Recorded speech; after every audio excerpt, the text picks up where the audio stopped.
everyone, Salena Kulkarni from Phoenix Wealth Group here. Today's video, I really just want to share with you an interesting insight which I think is really going to be useful to many of you who may have some fear around the concept of debt.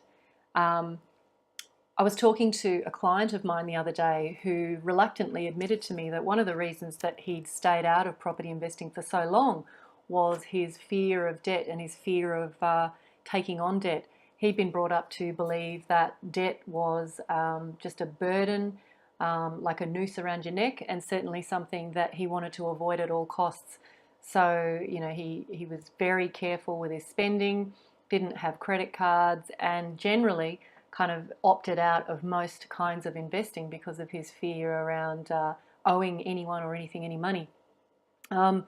What we did, though, as a result of kind of going through some scenarios and some planning, was he started to understand that debt can be one of the most powerful tools on the planet, provided you understand it.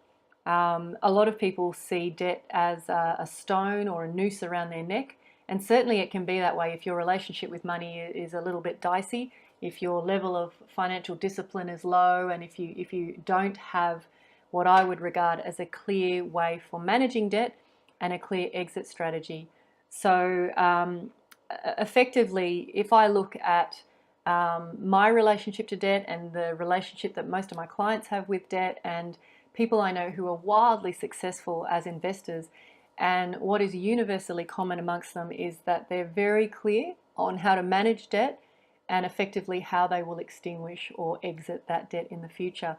Without that clear plan of attack, debt can become bigger than Ben-Hur in terms of an obstacle in your life, and something that, yes, quite rightly, you should fear.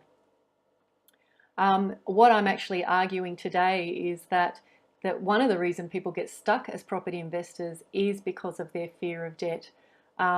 If you can get very clear on some of the fundamentals and foundations associated with money management, then that is probably the easiest way to improve your relationship to debt. So if you've got any comments or questions about today's video, please leave them in the question box below, and I would love to hear from you. Salena Kulkarni from Phoenix Wealth Group, signing off. Thanks.